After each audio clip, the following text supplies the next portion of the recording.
Hear and attend and listen.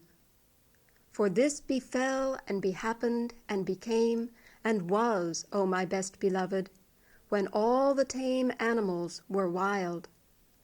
The dog was wild, and the horse was wild, and the cow was wild, and the sheep was wild, and the pig was wild as wild could be. But the wildest of all the wild animals was the cat. He walked by himself, and all places were alike to him. Of course, the man was wild too.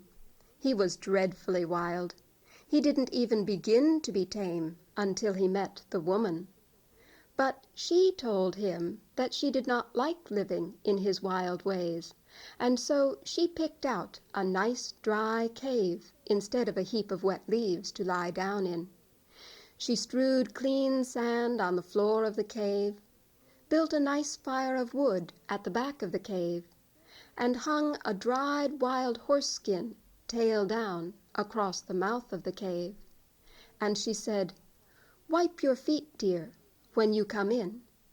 And now we'll keep house."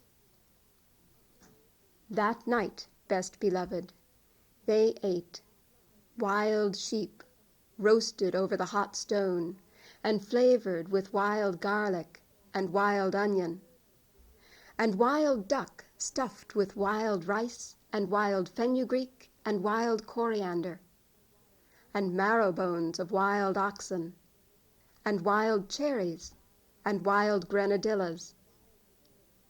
Then the man lay down to sleep before the fire, ever so happy. But the woman sat up, combing her hair.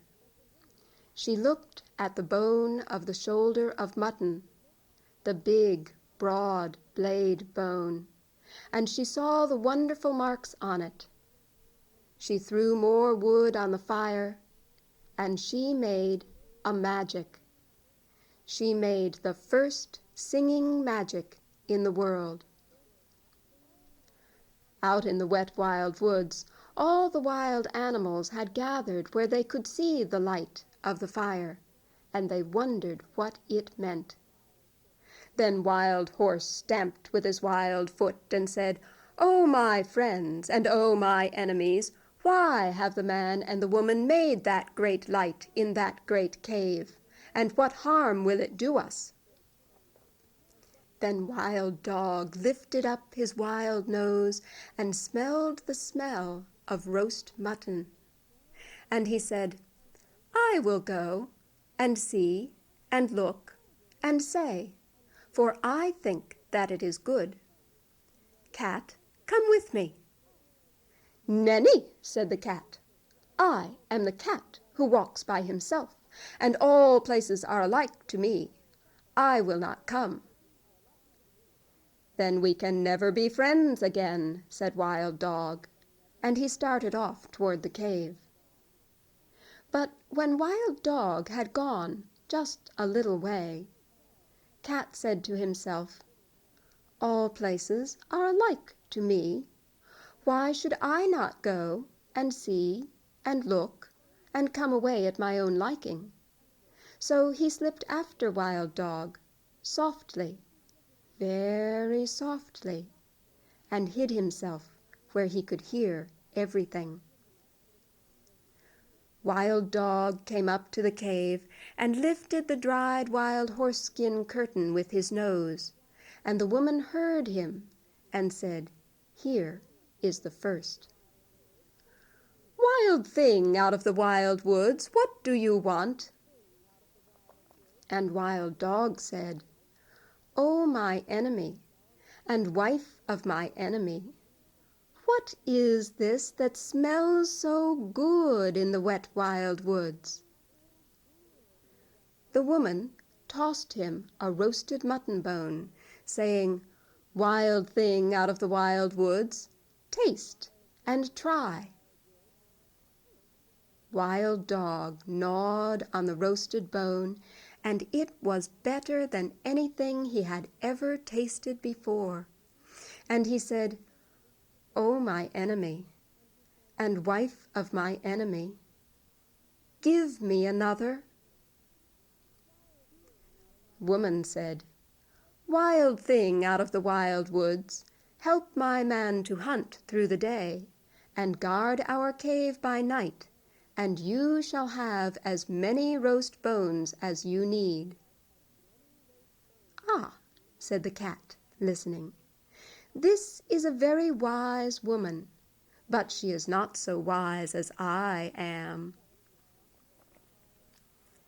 Wild Dog crawled into the cave and laid his head on the woman's lap, and said, "O my friend, and wife of my friend, I will help your man to hunt through the day, and at night I will guard your cave." "Ah," said the cat, listening, "that is a very foolish dog." And he went back through the wet wild woods, waving his wild tail and walking by his wild lone. But he never told anybody. When the man waked up, he said, "What is Wild Dog doing here?" But the woman said, "His name is not Wild Dog any more, but the first friend, for he will be our friend for always and always and always. Take him with you when you go hunting." Next night, the woman gathered great green armfuls of fresh grass from the water meadows and laid them out to dry before the fire so that they smelt like new-mown hay. Then she plaited a halter of horsehide. She took out the magic blade bone, and she made a magic. She made the second singing magic in the world. Out in the wet wild woods, all the wild animals wondered what had happened to Wild Dog. Then Wild Horse stamped with his wild foot and said, "Oh, my friends, and oh, my enemies, I will go and see and say what has happened to Wild Dog. Cat, come with me." "Nenny," said the cat, "I am the cat who walks by himself, and all places are alike to me. I will not come." But all the same, he slipped after Wild Horse, softly, very softly, and hid himself where he could hear everything. Wild Horse came up to the cave, tripping and stumbling over his long mane, and the woman heard him and said, "Wild thing out of the wild woods, what do you want?" And Wild Horse said, "O my enemy, and wife of my enemy, where is Wild Dog?" Then the woman looked at the bone of the shoulder of mutton, and she said, "Wild thing out of the wild woods, you did not come here for Wild Dog, but for the sake of this good grass." And Wild Horse, tripping and stumbling over his long mane, said, "That is true. Give it me to eat." Woman said, "Wild thing out of the wild woods, bend your wild head and wear what I give you, and you shall eat the wonderful grass 3 times a day, for always and always and always." "Ah," said the cat, listening, "that is a very clever woman, but she is not so clever as I am." Wild Horse bent his wild head, and the woman slipped the plaited hide halter over it. And the horse breathed on the woman's feet, and said, "O my mistress, and wife of my master, I will be your servant for the sake of the wonderful grass." "Ah," said the cat, listening, "that is a very foolish horse." And he went back through the wet wild woods, waving his wild tail and walking by his wild lone. But he never told anybody. When the man and the dog came home from hunting, the man said, "What is Wild Horse doing here?" But the woman said, "His name is not Wild Horse any more, but the first servant, for he will carry us from place to place for always and always and always. Ride on his back when you go hunting." Next day, holding her wild head high, that her wild horns should not catch in the wild branches, Wild Cow came up to the cave, and the cat followed and hid himself just the same as before, and everything happened just the same as before. And when the cow had promised to give her warm white milk in exchange for the wonderful grass, the cat walked off through the wet wild woods, waving his wild tail and walking by his wild lone just the same as before. But he never told anybody. And when the man and the dog and the horse came home from hunting and asked the same questions, same as before, the woman said, "Her name is not Wild Cow any more, but the giver of good food, for she will give us her warm white milk for always and always and always. And I will care for her while you and the first friend and the first servant go hunting." Next day, the cat waited to see if any other wild thing would go up to the cave, but nothing moved in the wet wild woods. So the cat went there by himself. He saw the woman and the cow in the cave. He saw the fire at the back of the cave, and he smelled the smell of the warm white milk. And he said, "O my enemy, and wife of my enemy, where is Wild Cow?"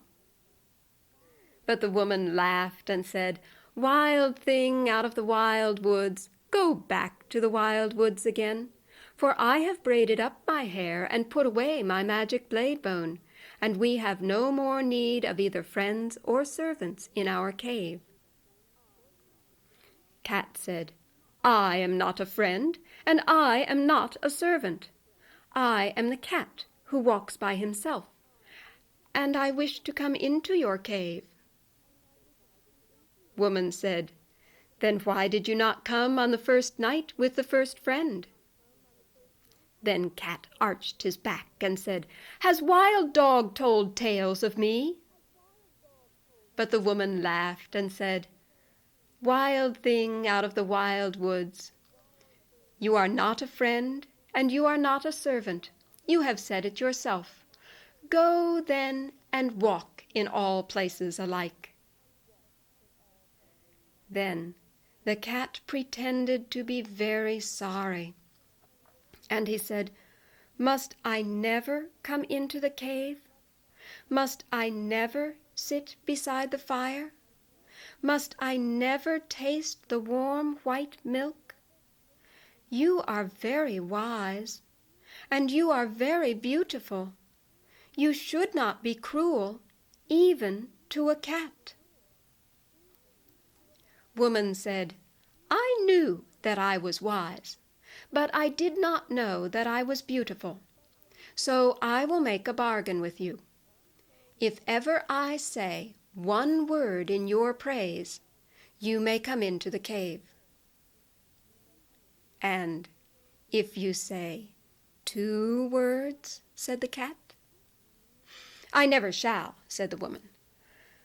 "But if I say 2 words in your praise, you may sit by the fire at the back of the cave. And if you say 3 words," said the cat. "I never shall," said the woman. "But if I say 3 words in your praise, you may drink the warm white milk 3 times a day for always and always and always." Then the cat arched his back and said, "Now let the curtain at the mouth of the cave, and the fire at the back of the cave, and the milk pots that stand beside the fire remember what my enemy and the wife of my enemy has said." And he walked off through the wet wild woods, waving his wild tail and walking by his wild lone. But he never told anybody. When the man and the dog and the horse came home from hunting that day, the woman did not tell them of the bargain she had made with the cat, because she was afraid they might not like it. Cat went far and far away and hid himself for a long time, until the woman forgot all about him. Only the bat, the little upside-down bat that hung outside the mouth of the cave, knew where Cat hid, and every evening Bat would fly to Cat with news of what was happening. One evening the bat said, "There is a baby in the cave. He is new and pink and soft and wiggly, and the woman is very fond of him." "Ah," said the cat, listening, "but what is the baby fond of?" "He is fond of things that are soft and tickle," said the bat. "He is fond of being played with. He is fond of warm things to hold in his arms when he goes to sleep. He is fond of all these things." "Ah," said the cat, listening, "then my time has come." And that night he went back to the cave and hid himself until morning, when the man and the dog and the horse went hunting. The woman was cooking that morning, and the baby cried and interrupted, so she put him just outside the cave and gave him a handful of pebbles to play with. But still the baby cried. Then the cat rubbed against his fat knees, and the baby cooed, and the cat tickled him under his fat chin with his tail, and the baby laughed, and the woman heard him and smiled. Then the bat, the little upside-down bat that hung in the mouth of the cave, said, "Oh, my hostess, and wife of my host, and mother of my host's son, a wild thing from the wild woods is most beautifully playing with your baby." "A blessing on that wild thing, whoever he may be," said the woman, straightening her back, "for I was a busy woman this morning, and he has done me a service." That very minute and second, best beloved, the curtain that hung across the mouth of the cave fell down, whoosh, because it remembered the bargain she had made with the cat. And when the woman went to pick it up, lo and behold, there was the cat sitting quite comfy inside the cave. And he said, "Oh, my enemy, and wife of my enemy, and mother of my enemy, it is I, for you have spoken a word in my praise, and now I may sit within the cave for always and always and always. But still I am the cat who walks by himself, and all places are alike to me." Then the woman was very angry, and she shut her lips tight. She picked up her spinning and began to spin, but the baby cried because the cat had gone away, and he would not be comforted, for he struggled and kicked and grew black in the face.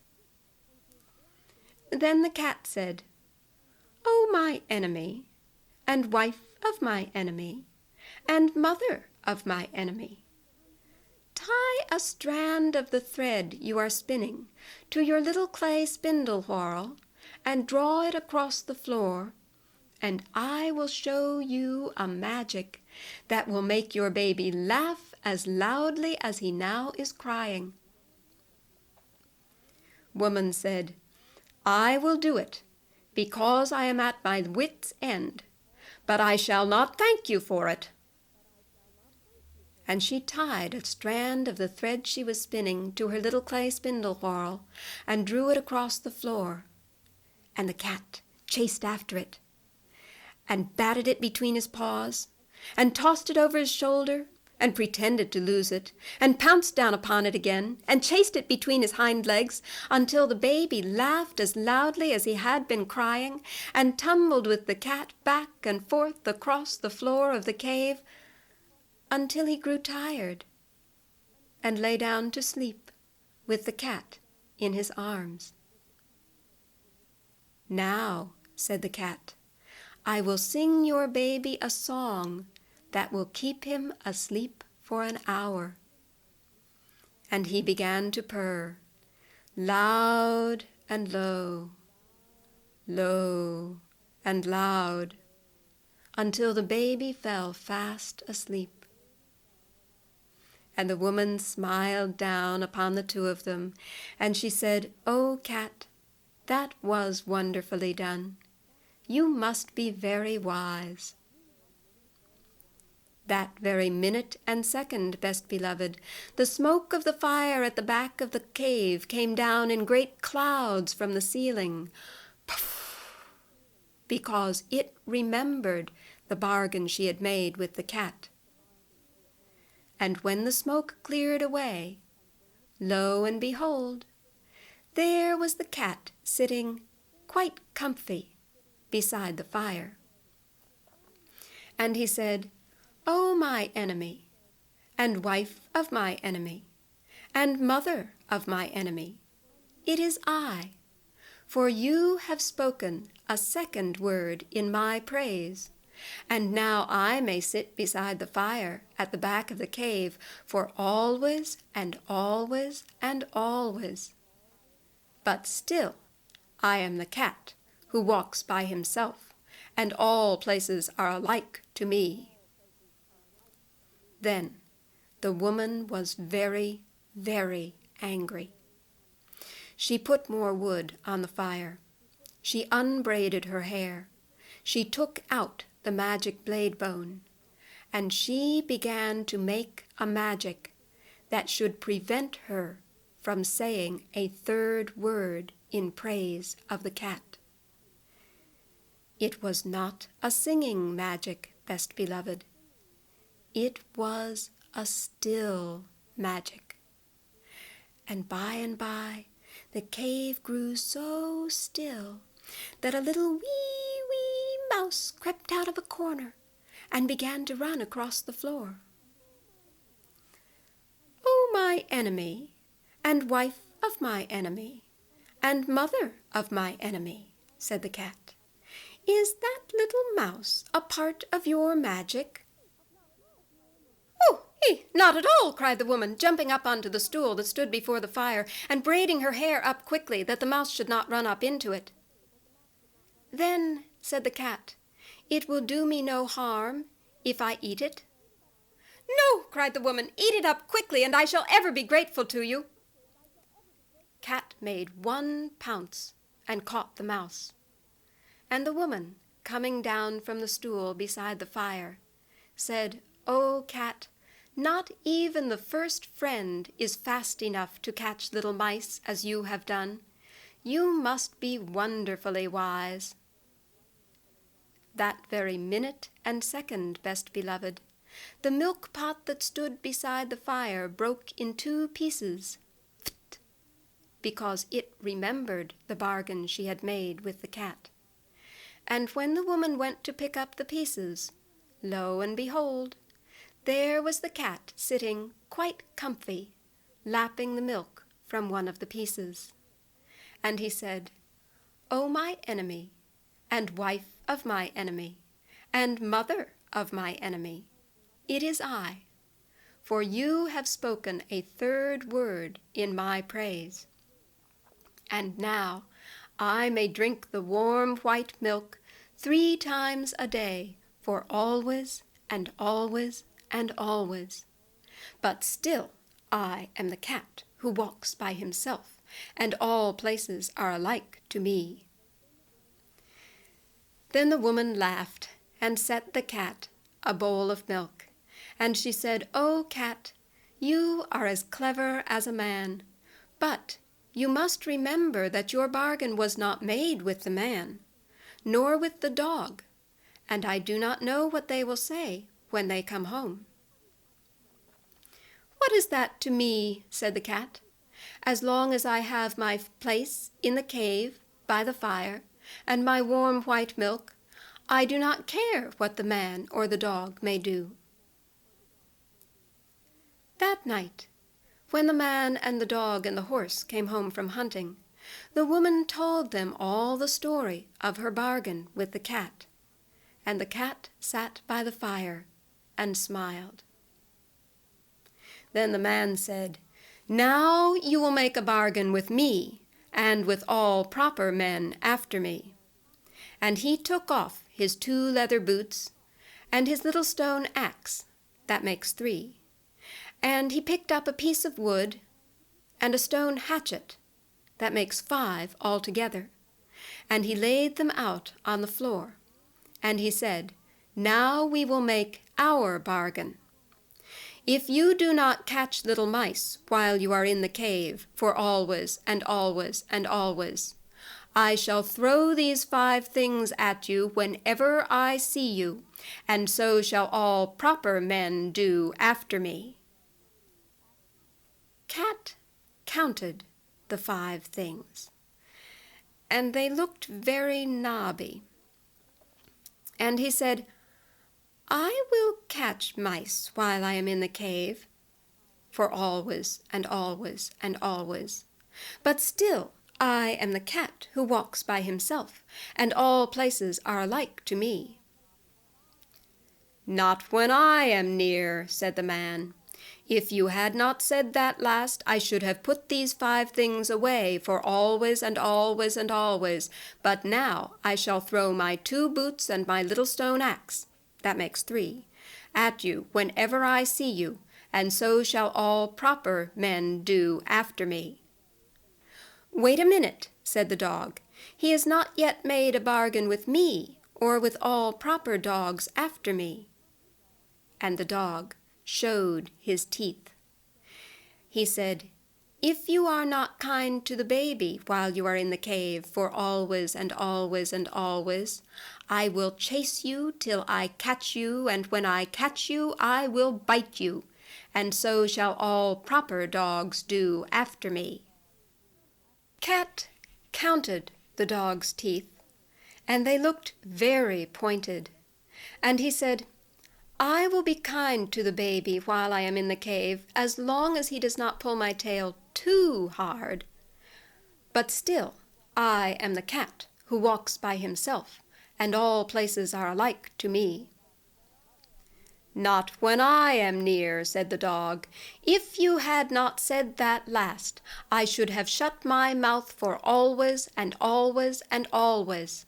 But now, whenever I see you, I shall chase you up a tree, and so shall all proper dogs do after me."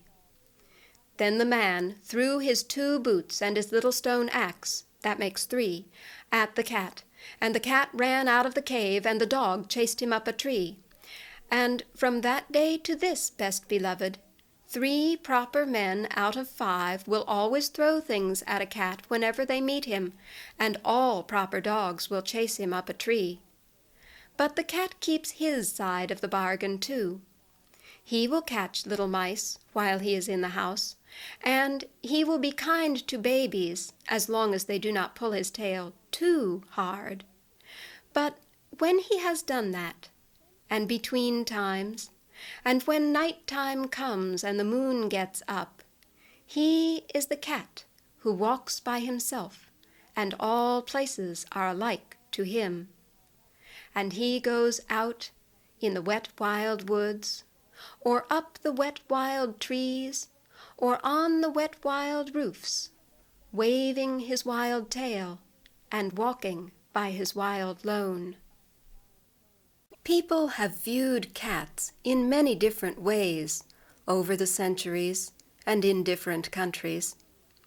From China there comes the tale of a gentleman who saw his cat as being the most wonderful animal in the world, so graceful and beautiful, so dignified, and yet affectionate. And the more he considered how wonderful his cat was, the more he felt that his cat deserved to have the most wonderful name in the world. And so one day he invited 2 of his friends to come and take tea with him in his garden and consider with him the question of what was the best name in the world for his most magnificent cat. When his friends were settled with him in the garden, and each had taken the first few sips of his tea, the gentleman proposed his question. What was the best name in the world for his most magnificent cat? One of his friends immediately held up his hand toward the sun that shone clear and bright on that afternoon, and he said, "At a time like this, it is clear that the sun is the most magnificent thing in the world. So perhaps you should name your most magnificent cat Sun." The gentleman thought about this for a moment, remembering his cat's golden eyes, and how warm it was when the cat sat on his lap in the winter time. But before he could respond to the suggestion, the other friend said, "Wait a moment. The sun may be covered by a storm cloud, and then it is clear that the cloud is more powerful than the sun. So perhaps you should name your cat Cloud." The gentleman frowned a little. "It is true," he said, "that when my cat is angry, one is reminded of the lightning. But the cloud is not going where it wishes. It is pushed hither and yon by the wind. So it is not the cloud that is strong, it is the wind, and perhaps I should call my cat Wind." And he remembered how, when the cat had been a kitten, it had scudded across the floor, much like a vagrant breeze, and he smiled at the recollection. But his first friend said, "The wind is not so strong as all that, for it is stopped by every garden wall that we build." "The wall must be more powerful than the wind, then, and perhaps you should call your cat Wall." The gentleman shook his head, for he could see little resemblance between his cat and a wall. But his second friend spoke up. "Remember, friend, the wall can be gnawed through and eventually brought down by a little mouse. So the mouse is more powerful than the garden wall, and perhaps you should name your cat Mouse." The gentleman was just smiling at the absurdity of naming his magnificent cat for a little mouse, when the gentleman's son, who had been listening all this time, but keeping well out of sight of his elders, came forth from his hiding place and bowed to his father. "Honored father," he said, "surely you would not name your cat for a mouse, for the cat catches mice. Therefore the cat is more powerful than the mouse, and what you should name your cat is Cat." At this the gentleman laughed, and so did his friends, and they agreed that there was no name in the world that better expressed all the magnificence of his cat than Cat.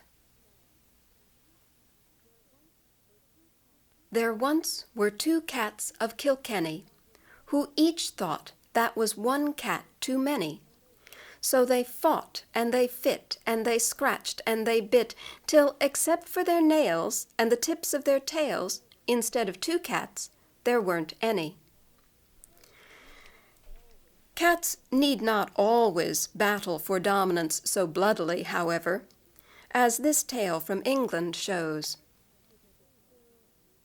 It was a chill, damp autumn evening, and the sexton's wife was sitting and rocking in her rocking chair, knitting before the fire, waiting for her husband to come home.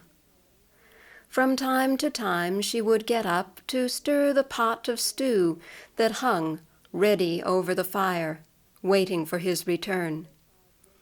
And on the other side of the fire, there sat their old cat Tom, dozing and blinking at the flames.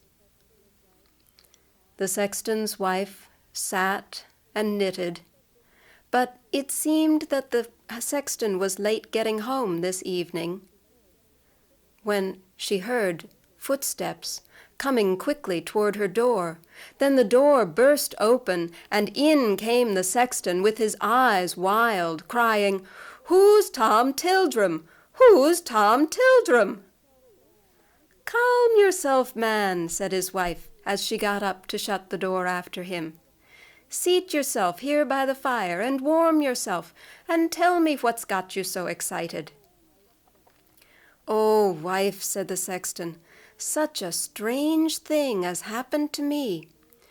I was there in the graveyard, digging the grave for old Mr. Fordyce, so's to be ready for his funeral tomorrow, when it may be that with the lateness of the hour and the quiet of the place, I was dozing over my shovel a bit, and I was awakened by the sound of a cat's meow."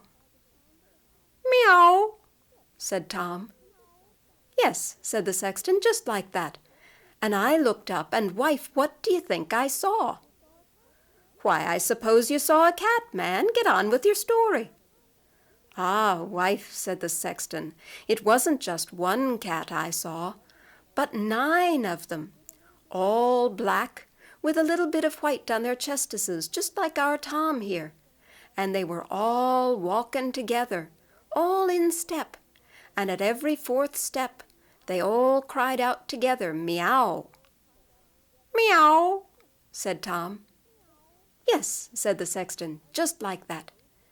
And as they came closer, I could see more by the light of their eyes, for their eyes seemed to give off a kind of a greeny glow, and I could see that 8 of them were carrying a little coffin, all covered in black velvet, and on the top of it was a little crown, just such as might fit our Tom here.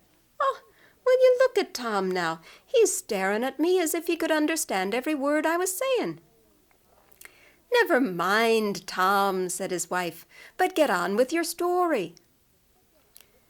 "Well," says the sexton, "there I was, standing down there in the grave, and those cats coming toward me, and at every 4th step they all cried out together, 'Meow.'" "Meow," said Tom. "Aye," said the sexton, "just like that. And as they got closer, the one that was in the lead, the one that wasn't holding up the coffin, the biggest one of them all, walked straight up to me and looked me straight in the eye, and he could do it, being that I was down there in the grave and he was up there on the ground, and as he looked me straight in the eye, oh, wife, it did give me a queer feeling, I tell you. And he looked at me, and he spoke. Yes, wife, he used real words, and he said, 'Tell Tom Tildrum Tim Toldrum is dead.' But how can I be telling Tom Tildrum Tim Toldrum is dead when I don't know who Tom Tildrum is? Will you look at Tom?"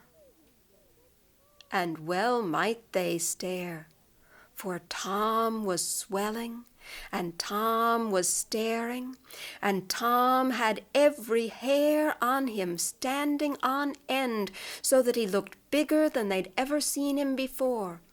And Tom looked up at them, and he spoke words too, saying, "What?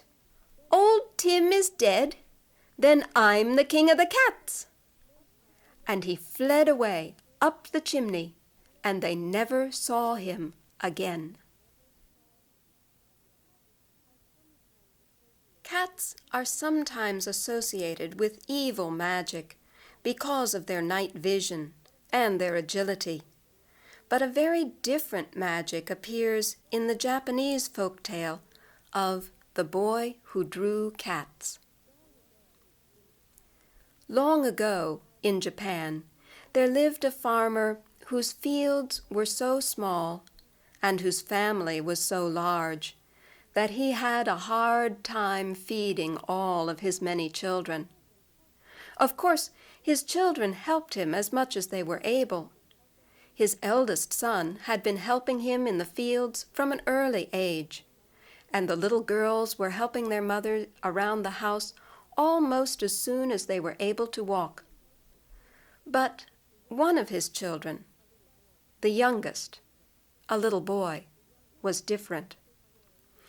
It was not that this boy did not wish to help, but he was small and weak, and the neighbors looked at him and shook their heads over him, saying that never would he become big and strong enough to be of much use on a farm. Still, he was clever, cleverer than any of his brothers and sisters, and so his parents put their heads together, and they considered that though he might not be suited for the life of a farmer, perhaps he would be suited for the life of a priest. And so one day they took the boy with them to the village temple and asked the old priest there if he would take the boy on as his acolyte and teach him all that a priest would need to know. The old priest asked the boy several searching questions, and was so pleased with the boy's answers that he agreed to take the boy as his acolyte. And so his parents bade the boy to obey the priest in all things, and then they left him there, feeling that they had set his feet on a path that he could follow for life. The boy was very pleased with his new life. He soon learned all that the priest had to teach him, and he was obedient in most things.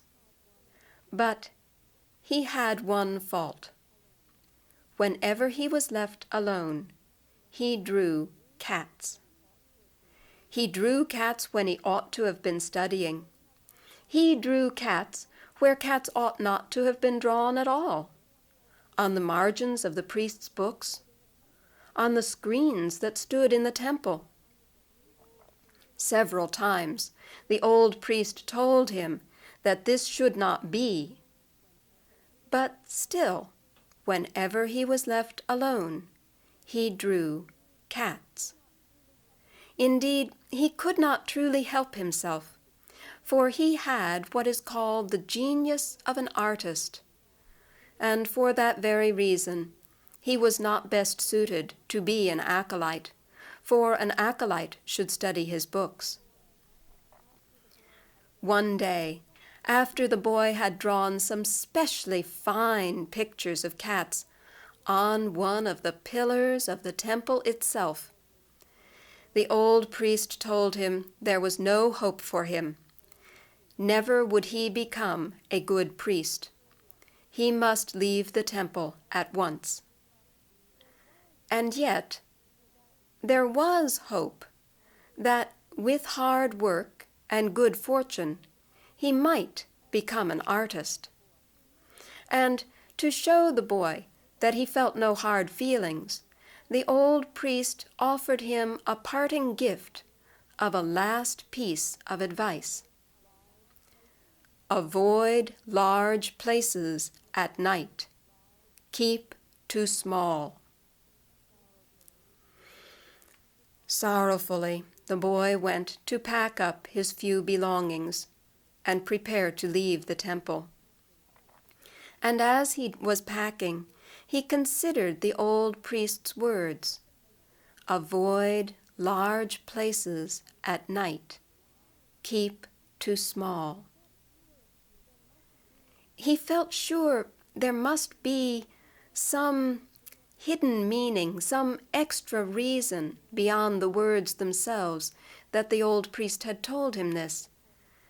But he couldn't see it for himself, and he did not want to go and bother the old priest again. His packing was soon done, and as the boy left the temple, he set the problem of the priest's words aside to consider a more immediate problem. Where was he to go? He felt sure that if he went straight home, his parents would punish him for disobeying the priest. But where else was there? And then he remembered having heard once that in the next village, some miles down the road, there was a large temple in which there were several priests. He thought, perhaps one of them will take me as an acolyte.